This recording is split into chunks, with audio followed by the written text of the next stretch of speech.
Good morning and welcome to the 9th episode of our podcast, where we drink tea and navigate the balance between school and personal life. I'm Sophia Safe. And I'm Sophia Curry. And this is Sip and Spill.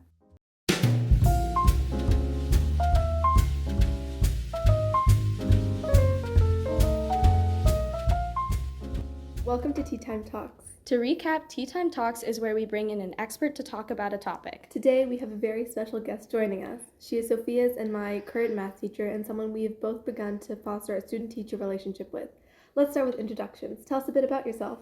Hello, my name's Kristin Yudt. It feels weird. I'm Miss Yudt. I'm Dr. Yudt to some people. I like Miss Yudt. I'm used to that. Been a math teacher for the past 25 years. 21 being in Parkland School District, and I was at Springhouse Middle School before I moved up to the high school.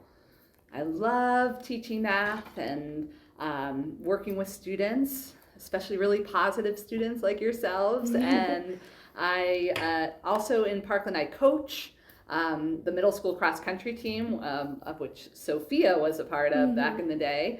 And also middle school basketball for girls basketball at OMS. I was also a part of that. However, she was the OMS coach and I was in SMS. Right. So we overlapped at practices. Yes. So today we want to ask you a little bit about how to make a student-teacher relationship. So let's start off with our first question. Okay. So what can students do to help build a strong relationship with their teacher? I think the best thing students can do is act engaged in the subject matter. Honestly, we chose to sign up as teachers, you're students, and trying to get the best education you can. And it makes such a difference when someone is alert in the classroom, volunteers an answer once in a while, and just looks like they want to be there. And I know that we all have bad days, myself included. And some days I'm like just not feeling 100% or whatever it might be, or have a lot on my mind, but I still try to project that I'm excited to be there. And, eventually that'll overtake my mind and then I will be excited to be there that day. But so I think that would be the best way for students to, form a relationship with the teacher is to first act really engaged and participate in the classroom. Yeah, I agree. I think it's hard when, especially, do you think the period affects it too? Because I think versus morning versus morning, afternoon, absolutely. Yeah, good point. I think I told you on Friday because we were talking about last year. Me and Sophia had math 8th period, and I never felt it. I love math, but I was 8th period. I was dying. I was I don't know what to think about. I didn't understand what was happening. I was just completely out of it. So tired. But I think engagement. I think that wakes students up a bit. A little bit. I know. A little bit. Myself included. I feel a little bit shaky about public speaking, and it's not easy for me at all. So how can students make a relationship with their teacher if they're not open to public speaking or speaking in the class? I mean, there's still a difference for quiet students, can seem engaged or not engaged. When a student is in a seat and has the head down and is barely hardly writing anything, I walk past their desk, there's nothing written, or they're constantly looking at the clock. There are signs that you just see as a teacher and you're like, I'm sorry I'm wasting your time. That's what I feel inside. I would never say that. And there are quiet students, which are fine, but you can just see it in their face that they're engaged with the lesson, they're following along. You can kind of see them nod their head okay, I get it, or and then we can look at signs as teachers to say, okay, I'm going to go back and redo this one, or I'm going to provide another example like that. So I think as long as you're a student like that just makes eye contact with the teacher, isn't checking a phone in a backpack or in a pencil case or in a pocket, you can see when the student is trying to care. And then I would say to the shy student, part of the college recommendation is active participation. So we have to rate all of you, along the scale from hardly ever or never participate, sometimes, a middle number of times, above average, and the best ever. So you want to aim for at least, average to above average to best ever on every category. So especially the teachers that you're going to look to write a recommendation for you in the future, I would say force yourself at least a few times a week. Maybe it's 3 for the first marking period, 3 times a week, just to raise your hand. You might not get called on. But the teacher knows who's trying, because if 20 people have their hand up, like, it's just like you try to, like, in your mind, not always call on the same person. So I would say to the shy person, colleges want students who are, engaged and active participants. They don't want, a room full of, or a campus full of people that are going to, hold back. So I'd say to those students, try. And I don't care if you're wrong. I don't think any teacher would. I love the people that have the courage to put themselves out there. Yeah, I agree. I think it's scary. I know for me personally, I'll have the answer and I'll be like mouthing it and being like, I should raise my hand. And then I'll be like, and then I'm like, and then you'll like call on like Eric or somebody and then he'll say the same thing. And I was like, I had the right answer. Why didn't I just do it? Or sometimes I'm just writing and I was like, oh God, I got to finish writing before I like raise my hand. But I think it's scary because, saying the wrong answer, I think it might not necessarily always be about the teacher's judgment. I think might be about like the kids. I understand. And I was peer like, pressure. Yeah. I was like, oh, I don't want to see them. Like, I don't want them to see me get it wrong, and then they're all gonna look at me and be like, wow. And I'm like, okay. So I think it's even more nerve-wracking as you progress in like levels. Like I know, like if it was, I don't know, like 5th grade math, it'd be like, oh yeah, I'll raise my hand if I get it wrong, and I'm like, oh, it's a dumb mistake. Versus now in like pre-calculus, I'm like, I don't know if I know this answer. I think I know it. I might know it. I don't know. That makes complete sense. Because there's so many things, like, it's not just like 2 + 2 anymore. It's like all these other steps that I'm like, if I miss like a nuance in one step, that it could screw up everything else. Absolutely. So I think that's something a lot of students have to like get over, like fight for it and just like go for it. So I think our next one is, what are some ways students can show initiative and take ownership of their learning to build a stronger relationship? So I think we talked about that a little bit more, but if they're having trouble with a particular concept, what can they do? I think that's great. Like a student who advocates for him or herself, like, don't wait till the day before the test to be like, I have no idea what I'm doing. But as soon as there's a really difficult concept, like having the courage again to reach out. And I prefer, and I think most teachers in the building would prefer, like an in-person communication. I try to be there early in the morning if with just a couple students in the classroom for AM Math Lab. I'm usually there a little after 7 a.m. People can come in then. After class, the class clears out. If they want to stay behind and ask privately, like, I don't know what I'm doing, I'd say, come in early. Since I coach after school, I try to make myself available in the morning, right? So just come in. It will probably take 10 minutes and we'll clear it all up. And usually it's like once or twice, they never come back.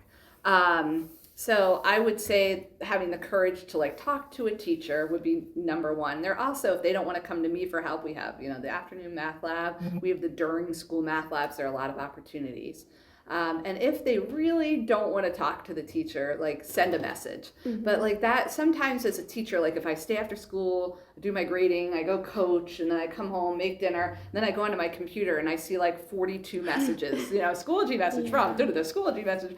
And it's like I'm like, why did you ask me in class? Some of the things like might pop up at home, like this homework's way, I have no idea. And then I'm like, hey, stop in tomorrow when you're off the bus, or but I would say try to, advocate for yourselves by chatting with the teacher. We're human. We pick this career to like interact with students your age. We have to set a certain bar, right? But like we like getting to know the students. Otherwise I would have, been maybe a mathematician working in an office, like in a cubicle and not really interacting. Like we like it's a two-way relationship, right? So we like when students try to get to know us, like, and ask questions and ask for help. Yeah, I think that's a lot of things students miss. It's like kind of like, I feel like, I don't want to say teachers are dehumanized, but they're like, they're kind of just seen as like a figure that like, oh, they teach me, and then they kind of forget like, oh, they have a personal life, or they do other things and they're a normal person and they went through this too and they could probably understand it.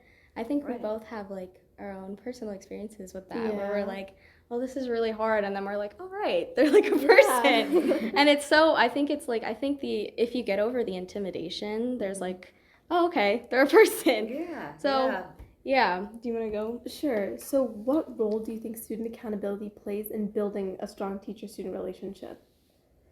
taking responsibility as a student is a difficult thing, and not like just deflecting it off like, well, that teacher's so hard. Like, I know that's like what's said about me, I try to be fair, but I know it's a difficult subject area. It's trigonometry, it's pre-calculus, it's hard.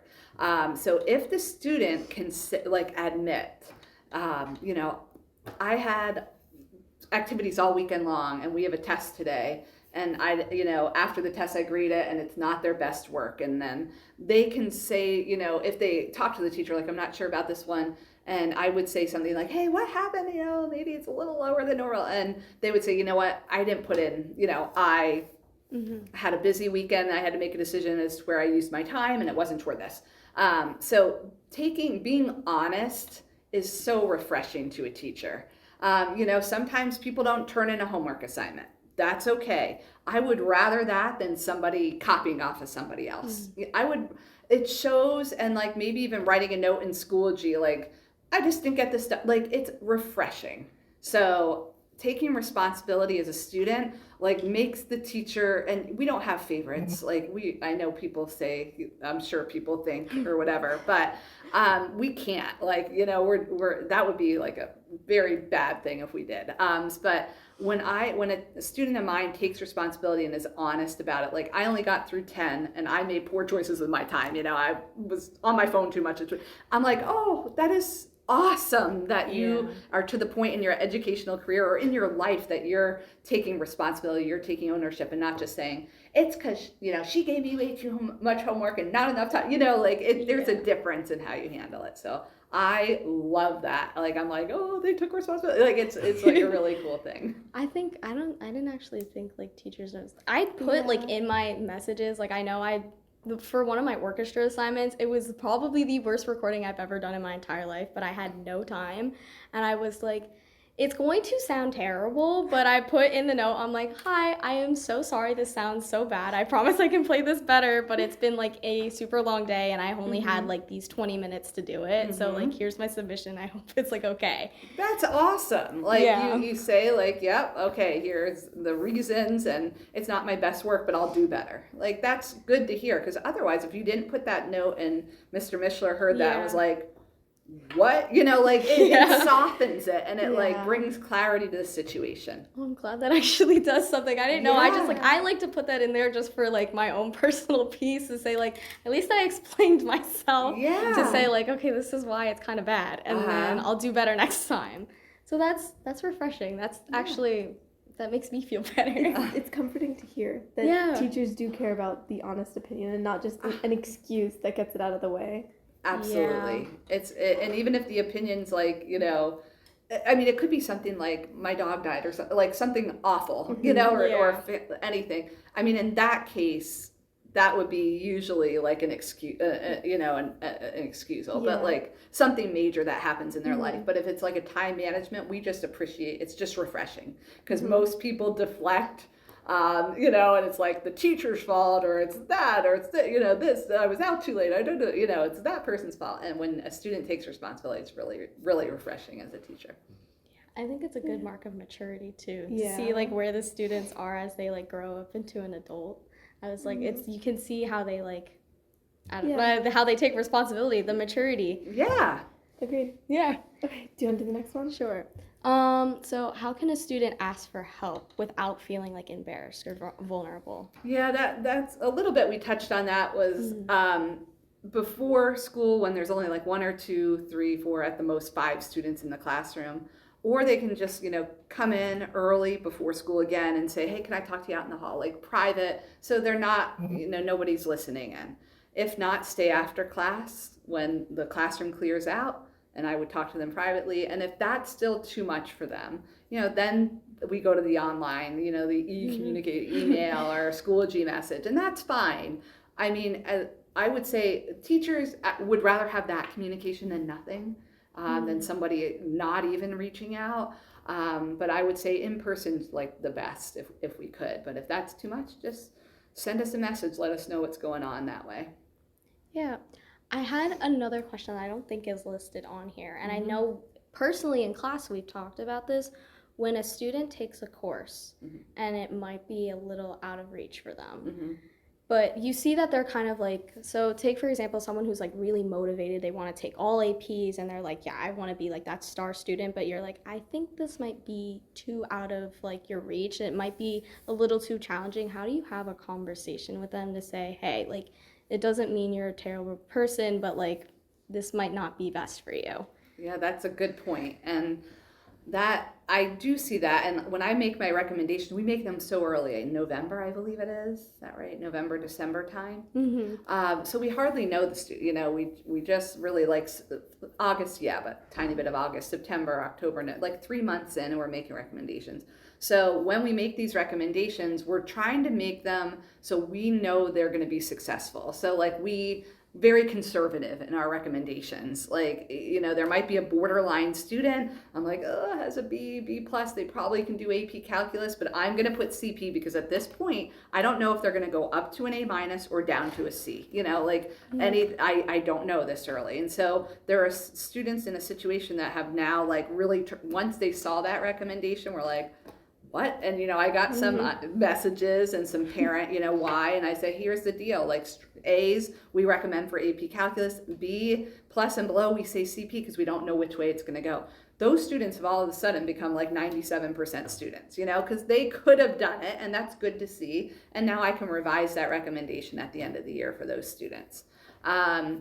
The students that overload, it's dangerous because, you know, mental health is so important these days, and we're not afraid to talk about mental health, which is a wonderful thing. But we're not all good at every subject. I did not take AP English or AP History. I took AP Physics. I took AP Calculus. I took the sciences because that's my love. And then I, you know, dropped down to whatever it was, another level, honors, or maybe even CP for history. But I think honors for English. And it was good, like, to have a balance. So when I would see a student that overloads, and I can see that not until I really have them the next year. And if I go in and check their schedule, and it's like AP, and then online AP at the end of the, you know, like, it's like, what in the world?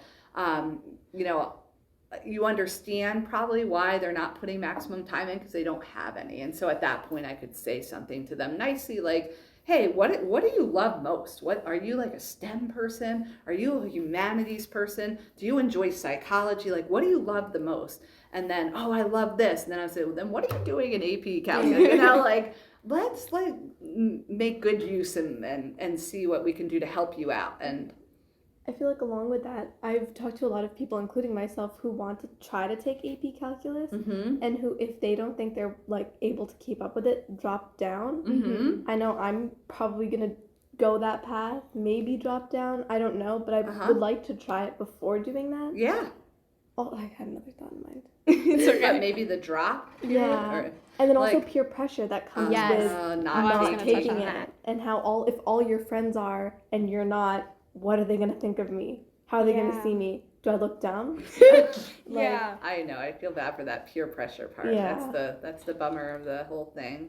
I feel like with taking accountability again for knowing what your skill set is, I feel like that can also help other people realize that they might not be fit for this either. And I feel like talking about it with other people makes it easier for them to also realize that they might be in the same situation. Yeah. Absolutely. Do you think you've seen it grow over like the past, like as you've taught, do you think you've seen that peer pressure grow? Like absolutely. I think all this online, I hate all that for you guys. I'm so glad I grew up without social media. And I saw it with my daughter who recently, you know, went through college and now she's in grad school, and just, you know, how much like that matters, like what she posts. Like I see, you know, I used to, before she was 18, if she was on social media, like she had to be logged in on my phone too. Like, so I could monitor, and like, you know, at one point I thought she put something like not fun on somebody's, you know, not kosher, not whatever, on somebody's post. And like, I made her take it off, you know? So trying to teach her appropriate, you know, you don't want to be, you don't want anything negative online, right? But going back to the train of thought, like it was just so important that they had a good college to post, and it's like, what, you know, some students of mine that went to these great schools ended up dropping out, you know, and now are at a wonderful local school and in a great program and so happy. but that pressure to like put, your face, your post to, something fancier or something that's really expensive. Like, I wish students could like see beyond that. And I know it's so difficult because now you're in your like formation years and you see other people like the classes above you doing it now and how much glory they get for, certain things. And the path to that is then these AP classes that will get you these more prestigious opportunities. But sometimes, it's not all wonderful there. Yeah. As I'm sure you know of people who have not been able to hack it at these schools, and which is too bad. But then they find their place, which isn't, what they thought. Yeah. I that think place would be. I felt that because I take American Studies GHP, and Good I for feel you. like Good for you. I feel like I'm like wasting away in that class, but I'm like, it's good. I'm glad I took this class because I'd be dying in APUSH, and I'm like, I don't feel ashamed necessarily that I didn't take it, but I was like, oh, I probably could have done it, but I probably would have been like fighting for my life all year because with all this work. Whereas I'm like, I'm not interested in like history or English, so I don't feel like I should take like a super hard class in that because I'm not going into that. I want to go into the medical field. I want to do all the sciencey stuff, so I'll take the hard classes in that. But yeah, people are like, oh, you're not taking APUSH, and I was like, no. Yeah. Like, should I have taken it? No, that's awesome. Yeah. Balance. Yeah, that's so good. I feel like Yeah. I feel like the same thing, except I decided to take like pre-calc honors and then AP physics, and I hated AP physics. Yeah, I don't know was how the you bane did of my it. existence. Halfway through the year, I asked my physics teacher, should I drop? Would it be better for me? He said to keep going, so I did. I don't regret continuing to go. I'm happy that it's over with and I don't have to do it anymore. But I feel like if I had like either waited or decided to just not take it, it might have been better off for me. Yeah, and even kids I see fighting like GPAs, like when the every time the report comes out, they're like, "What's your GPA?" And I'm like, mine's like a 4 point something, and they're like, "Well, so and so over here has a 4.7," and I'm like, How? Yeah. I'm like, that's not me. Okay, I'm sorry, but I'm like, my GPA is fine enough, but I'm like, somehow I find myself feeling bad about like my above 4.0 because they have a 4.7 and I don't. And I was like, that's crazy. Like my GPA is fine. Yeah. It's wonderful, right? And I was, yeah. and I was just, the pressure, I definitely think social media has played into that, and we talk about that a lot on the podcast. It's like on every episode is social media, how it's terrible, how it affects us. I wish you didn't have it. It's, But then our next question is, how can students approach teachers about personal issues and how that is affecting their life? That's tough because the personal issues like is more guidance, right? And then guidance lets the teachers know, because I'm trained to be, a teacher and I'll listen, but I don't know, the different things that need to be done to help the student. So I'm not trained in like, I know mental health's important. I will be very, empathetic to any situation, but I would refer the student to guidance for anything that's like emotional that I don't want to cross a line with as a math teacher. We have to be like really careful, especially in this day and age, and like with recordings and all that, and I will say the right thing and like, oh, I'm so sorry, for whatever you're going through. Who's your guidance counselor? I'm going to write you a pass right now, and I'll send an email off to the side, like, here's what I know. And then the guidance counselor typically will not share the entire situation with us, like it's confidentiality, but will say, this person needs, don't enforce homework or exams until I write back or something. There's a lot going on in this person, because we care mostly about their lives. Like we don't want anything bad to happen, or we need them to be healthy, mentally, emotionally, physically, whatever. So that's number one. And then after they're back and maybe more stable, then the guidance counselor will re-email, we're good to go, normal situation for this student at this point. But yeah, I just want, if a student tells me, they're having a rough time with something, I'm like, don't worry about the homework for this week. Don't say anything to anyone, because I don't want this to be like 125 students doing the same thing. But thank you for telling me. Don't worry about the deadline, get it in next week, or maybe I'll say, depending on what it is, like just do every other problem if you can, and if you can't, let me know you can't. So I try to like do something right away just to ease, their pressure, or the tasks they have. So I'll do something typically to ease it if it is, but then if it's a bigger issue that they need help with, send a guidance. Okay. So what are some effective ways for students to communicate with teachers via email or in person? So like how would they come up to you? What would they say? How would you format the email? Yeah. The emails that I get that are like, why did you take off 3 points on my homework without, and that's like when I see the email and it's like not like, hi Miss Yudt, I hope you're having a good day, or like some intro, like when I was, why did you take, like in my mind the person's like screaming as they're typing, like I'm, and then I just reply like, instead of like, hi Sophia, but so a greeting would be like super nice. It like softens things in both directions, right? So like a greeting and maybe like one sentence like, I hope you're having a great evening. Sorry to bother you outside of school time, but I was hoping you could help. That right there, like it's like kind of a pleasure almost to write back to something like that. I would say out of all the messages I get, like 10% have a greeting and a signature. Really? That's crazy. Oh yeah. I think it's like they're probably have the Schoology app on their phone. They can message and they're in a bad mood. Maybe their parents were like, why'd you get a 62 on this test? And then they're like, like I'm mad, I got my phone, or probably not their phone if they're able to communicate, but whatever. They have a consequence of some sort and then they like fire off an email.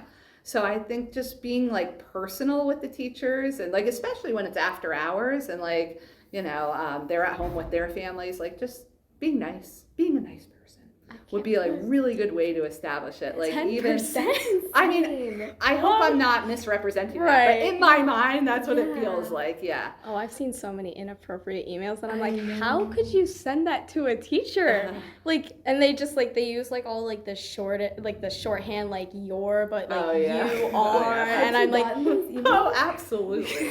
Absolutely. I can't imagine that. I would be horrified if I ever sent an email like that. Absolutely. I can't even do that on text. I type out the whole word. It's terrifying, but I think it's really scary for students to email like teachers because they're like, I don't know what to say. Mm-hmm. I think we were talking about this with, I think, Mr. Roberts. Yeah. About how we formulate it. So we usually start out with a greeting. Yeah. And then. So sorry to bother you. Yeah.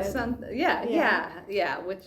And then depending on the teacher, it might get like, sometimes I put sincerely, and then if it's like throughout the course of the year, okay, I'm a little closer, I might put dash my first and last name, or then I might just leave my first name and just say like, hello. If it's like a continuous chain, it might just be like hello instead. Absolutely. Yeah, if it's a chain, like that's different. You don't need to every time, like, hello, Miss Yudt. Like then like, sometimes I'm just writing back, sure. Like if I get it late at night right before bed, it's a request for extra help tomorrow morning, I'll just put sure real quick, or can I make up this test period 4 Friday? Sure, like I'll just do like a real quick thing back if it's late. Now if it's like a more complicated issue, I'll be a little, more detailed. Have you ever gotten one with all caps? Not recently, which is good, but I definitely in the past, yes. Probably from a parent of a middle schooler when I used to work at Spring House. Middle school parents are way over the. They think like the college application process begins in 8th grade, and Algebra 1 is on your report card, and the language that you take and on. So I get that. So those teachers probably got hammered a little bit more, but. In 8th grade, it's time for the student to start, standing up for themselves a little bit. But yeah, there were some doozies. So in high school, do you prefer when the student reaches out to you over the parent? Absolutely. And I have said to a parent, like, this is a, please have your son either send me a message or I'll, happy to meet with him before or after class. I've said that to the parents, they are, 16, 17 years, like this is a good life skill. I appreciate knowing about the issue, but now let's transition. I'll circle back to you. Excuse me, because they're old enough. And like this is, they can't, parents aren't going to, colleges won't even take an email from a parent, so we kind of, especially in the upper level courses, I try to like work with the student as much as I can. I don't ignore the parent. I'll come back to them, but I want to work with the student for the issue. I agree. Yeah. Do you think there's a way students can ask questions so that it's more productive versus like, I feel like some students ask very vague questions and then teachers are like, I don't know how to help you. Yeah. Like, what should a student, I don't want to say like include in a question, but like how should they formulate a question so that you're like, okay, I can effectively help you this way? That's good, as specific as possible, like, or just something like, example 3, I'm not so sure. Can you make another one? Like, can we do another one like that? Would you mind providing it? Like, that to me is like, I get what, okay, so the student doesn't understand this. I'm going to quickly make another one. You know, teachers make different versions of tests all the time. So we're very good about making another problem. But that would be like a simple and direct way, and not kind of like, you know, when you say, I don't really get it. Well, what? We spent like 20 minutes like going over that. You mean every single thing, or is there a specific spot where you kind of stopped? Yeah, so just being specific and clear about, and then we're happy. I mean, that's awesome, because usually when we say a student has one question, probably 20 others do. Yeah. You know, and it's hard to, if nobody has the courage to say anything, we're just gonna keep flying. Oh, everyone guesses. Okay, great. Yeah. Okay. So what advice would you give to students who want to build a strong relationship with their teachers and get the most out of their education? That's great. That's a good question. I always do my getting to know you form at the beginning of the year. You probably don't even remember filling it out, but you tell me what you're involved in the school, and I try to show up at events. Like, I've been to the orchestra concert, I go to FOTA, I try to go to different games, especially when they're in playoffs, and I show up. So if a student sees me out, like, and even if I'm just standing in the hallway, I mean, you'll always say hi, both of you. Like, you're smiling. There are students that, like, I had last year and wrote their letter of recommendation that, like, just blow by me. Like, I'm like, or like, oh my gosh. And I'm like, okay. So, to build a relationship, it doesn't end when I stop. I'm not your teacher. You know, like, we're human. I know who you are. You know who I am. I would just say, just be human back. Like, I'll treat you with respect. You treat me with respect, and let's be positive. Like, why not smile and greet one another? Why are you putting your head down and like pretending you don't see me? And and I would say, like, the letter recommendation thing, I love writing letters, and I get their resume or the list of activities. I try to make it really, I'm not an English person, but I pride myself on writing really, I hope, letters that would boost their application. Yeah. And then, some students, I never even hear where they go to college. Like, if I've had them junior year and they're, in senior, and they'll have someone else for math or, whatever. And that's like horrible, because then I'm like, what the heck? Like, they felt close enough to me, or at least like they felt I would write them a decent letter, but then they don't. So I would say, like, to build a relationship with the teacher, just don't forget about the teacher, and like, and just circle back. I don't need a gift. I don't need, candy or a gift card.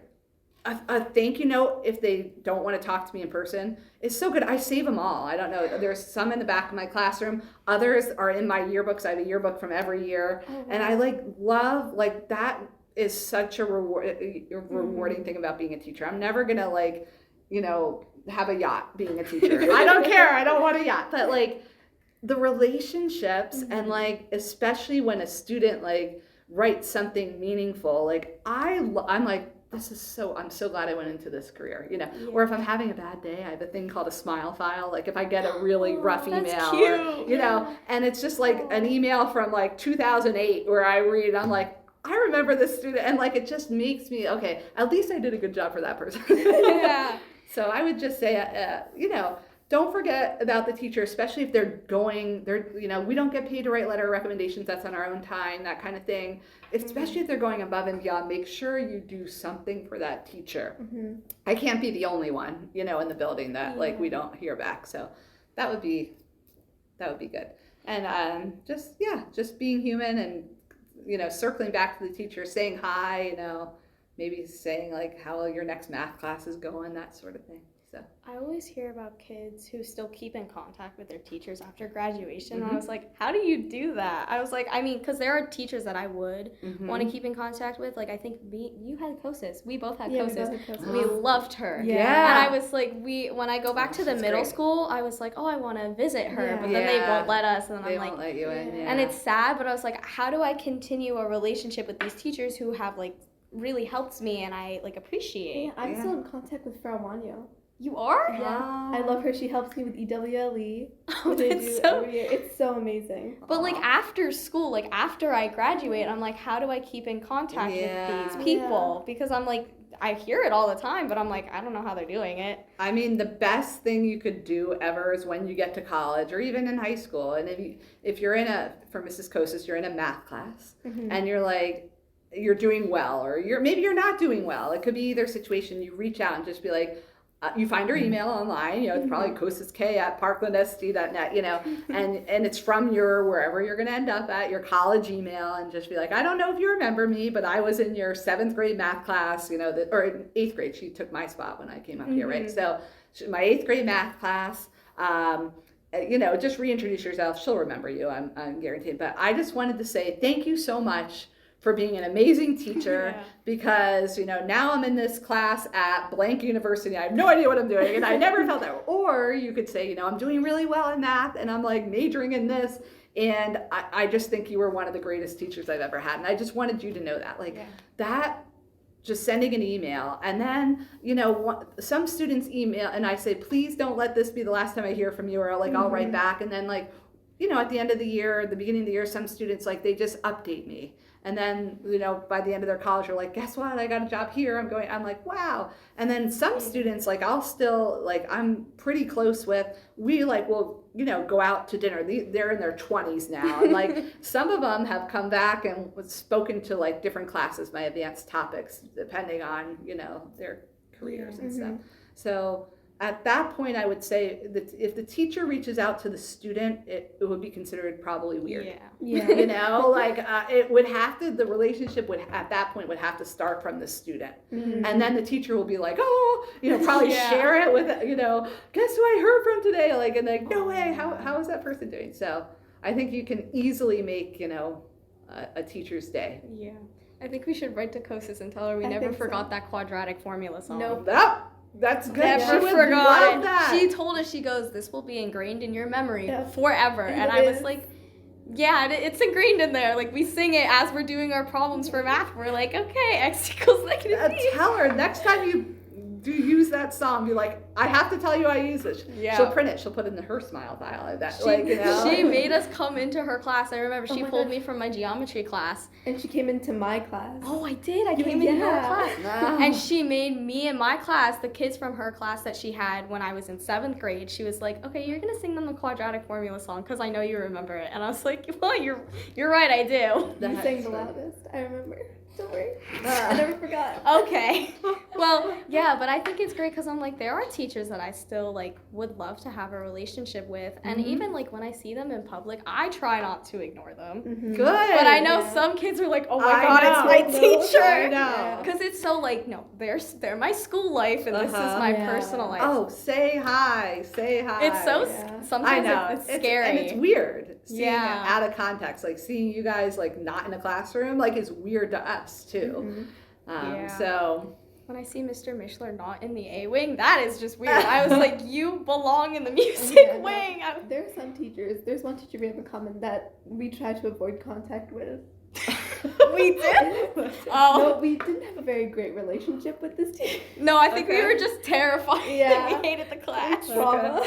Okay. We were just traumatized from the class. Okay, all right. Well, then don't. I'm sure a counselor would recommend to use the avoidance technique in that, Yeah. But are there any common misconceptions that you think students have overall about, interacting with their teachers or just anything, really?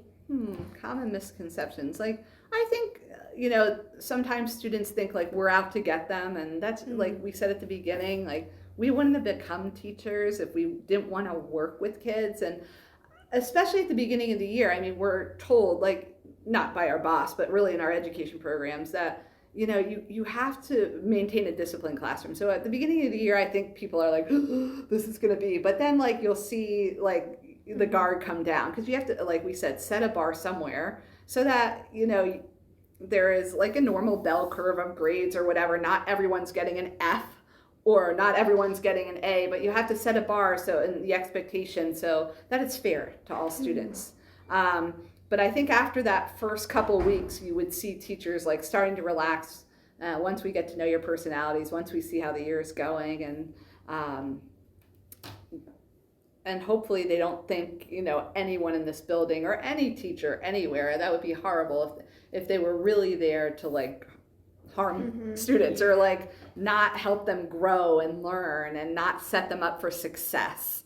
So I would hope that nobody would think that of me or any of my colleagues, that we're all there to help them, even though we all have different personalities, and sometimes students might interpret them differently depending on their strengths and weaknesses.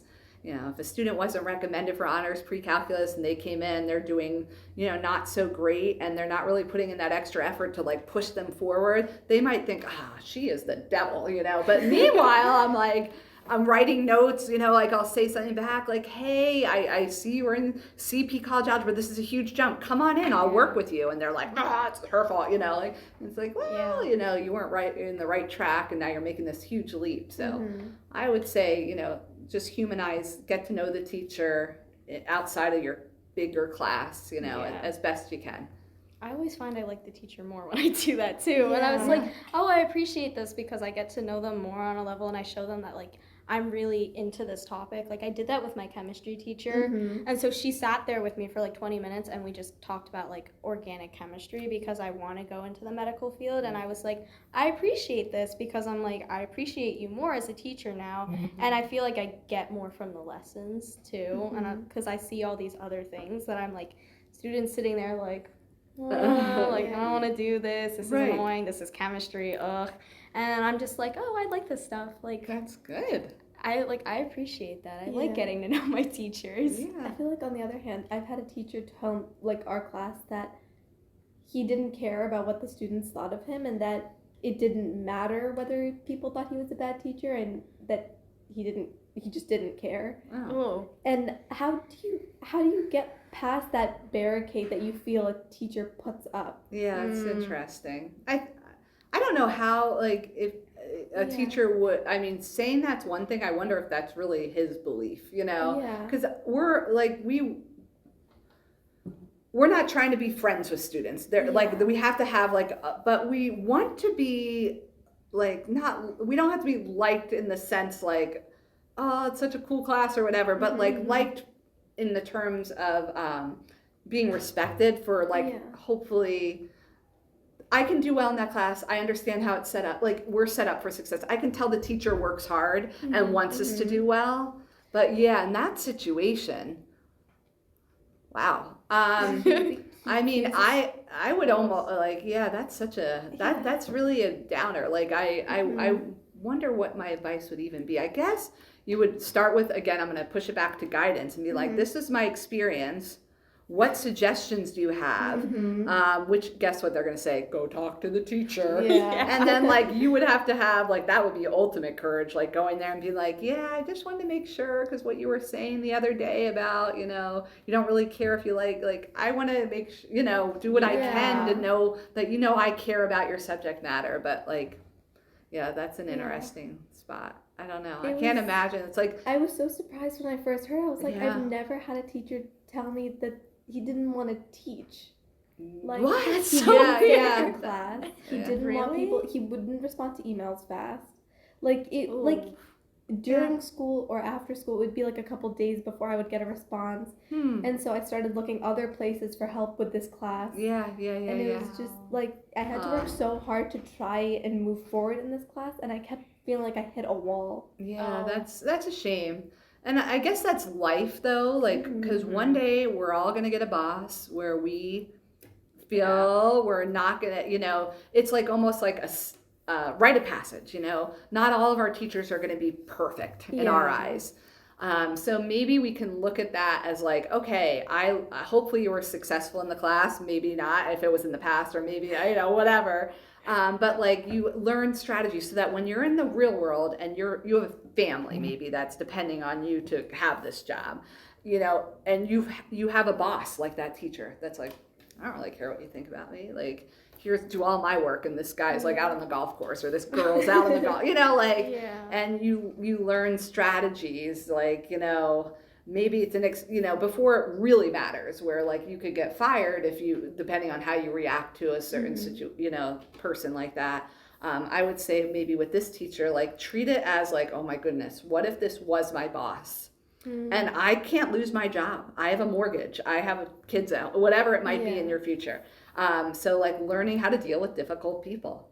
And they honestly, like people saying that, I can't believe that person's a teacher. Like that blows my mind. Like probably a cubicle, like we were talking about before, that would be better, where they don't interact with people and try to like impart knowledge and make a good school, help form a good school year for these students. But I would say like do your best to, kill him with kindness. Like maybe there's something wrong in his life.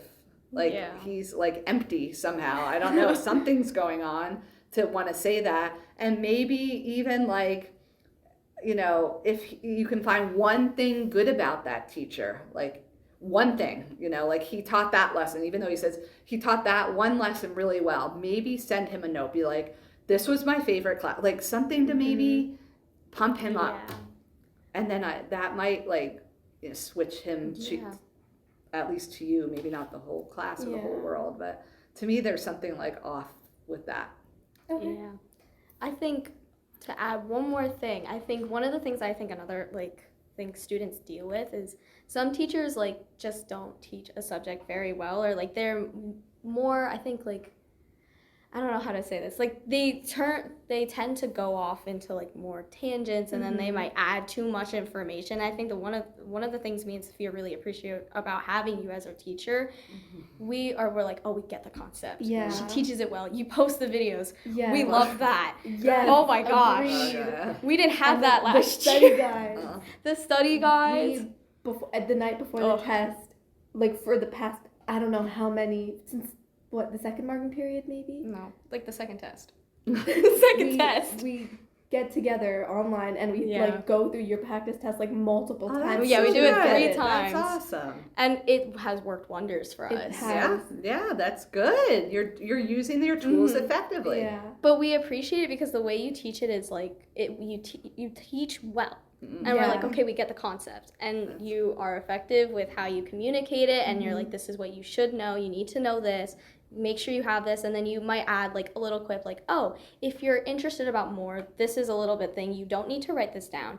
But then how do students go about managing a teacher who like doesn't do that effectively? I mean, I guess we use the internet as our friend, because I know, I like doing my own videos because they're exactly what I teach. And like if a student misses class, how many classes have you guys missed for different activities? Because you're involved, which I think is awesome. But then you can keep up with the class, right? And the way I teach it, so that you're prepared for the test.